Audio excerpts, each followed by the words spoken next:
Rene's topic this evening is Moving Victoria. Moving Victoria, Rene Silva.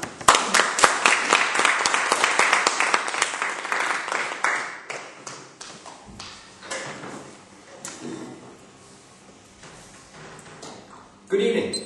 My name is Silva, and I come here before you representing the Victorian Motorway Association. I'm here to discuss the state of our state's speed limits. First, some history and some perspective. In February of last year, in the Northern Territory, the Country Liberal Party took, in my opinion, a courageous yet unpopular stance. They went forward with a trial to allow open speed limits on a 200-kilometer stretch of the Sturt Highway between Alice Springs and Barrow Creek. Rubbish.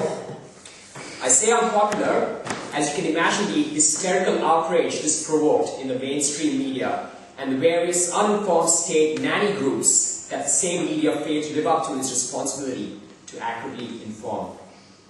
It is this very ignorance that holds us back, and that which I wish to dispel tonight through use of some facts and logic. But first, my position. I wish to advocate a similar trial for my state of Victoria. You gotta be joking. For my state of Victoria, of higher speed limits on some of our highways. You're crazy. Sir, I understand that you have legitimate concerns. Please do save them for the end of the speech. There will be some questioning time. Shocking. On some of our highways, with a view towards open limits on some highways that are appropriate and ready for it. Please understand that we do not arrive at this position lightly or without doing our due diligence. Gentlemen, we live in an ever-changing world which has led to better maintained roads, which goes hand in hand with improved car safety. Crash absorption has improved on all sides. We have airbag technology, braking, road stability, object sensor detectors, and now even line tracking technology that keeps your car between those painted white lines on the highways. You're like wearing shoes.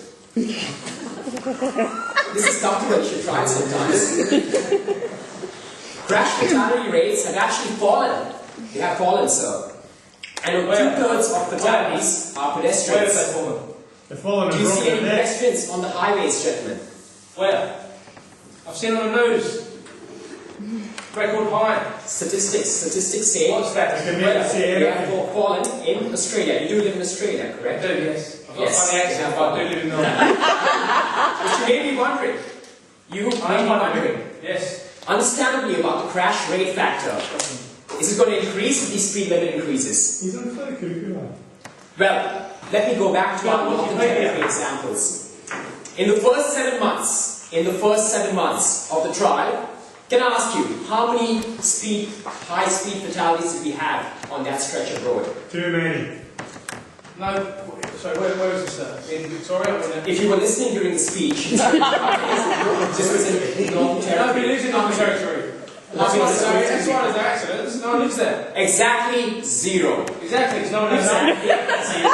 In the next 5 months, there's a road. The trial was so successful that 7 months in, an extra 72 kilometers was added to the road to expand the study. Some overseas examples for you, gentlemen. In the US state of Montana, they dropped their speed limits on their highways in the 1990s.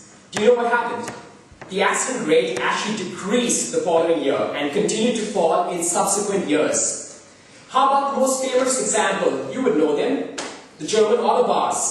Well, Germany has the second lowest accident rate in Europe. They make fantastic cars. Excuse me, I actually like to hear what he says. I mean, it's illuminary.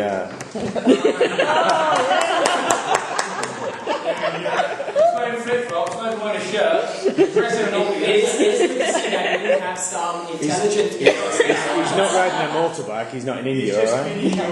You know what? In terms of speed kills, is a misnomer. If I drive at 40 kilometers an hour on the highway, am I suddenly immortal? Do I have a zero chance of death?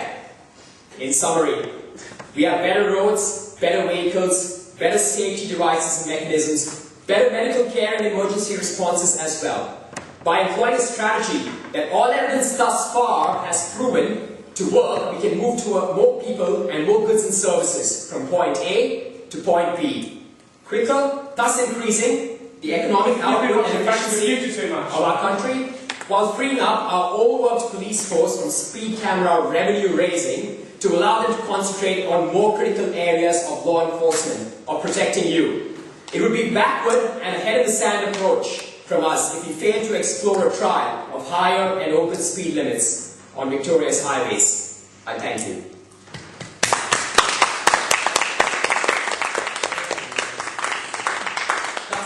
Thus concludes the speech. We do have a brief window for opportunity of questioning. Do we have any questions from our audience? Mr. What's your name? Yes, there's several questions. Mr. The gentleman on the right first. Excuse me, you spoke first. No, gentleman on the right raised his hand. Sorry, let's go on. I know you've got some very valid points to make. How does this plan, which seems to be remarkably under research, tie in with policies such as Wipe Off 5 and policies that will look to reduce speed limits rather than open them up to all sorts of... Good question. It is in fact a confusing message. Actually, completely opens up to those. So would you like me to answer the Wipe Off 5 one first, or would you like me to address the Well, I think that they are obviously... It's not a good time. They're not trying to ever, mate. Could we let the gentleman speak, please? I did.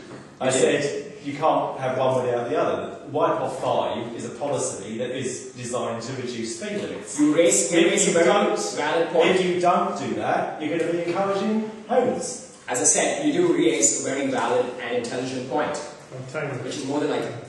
There are three things wrong with what you're suggesting in Victoria. The first one is Victorian roads are in a standard. The standard of roads is in shocking state. Do you have the statistics to prove this? Yes, I do have. Could you list it, please? No, there's not time today, but I'll give you the statistics if you like later.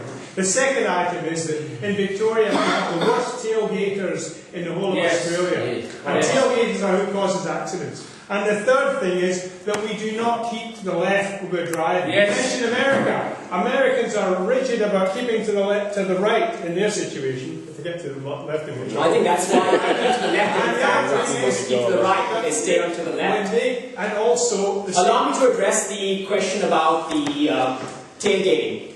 In no part of my speech did I list that dangerous driving all of a sudden is legal. Tailgating will still be punishable. So if there's overtaking dangerously will still be more chance of punishable. About death. Oh, who's going to punish you? The lady in the green, please. Yeah, I actually think that your stance is absolutely ridiculous. You say that we now have better medical care and better emergency responses. Don't you think that this is a very reactive approach as opposed to a proactive approach of actually preventing death and injuries to start with?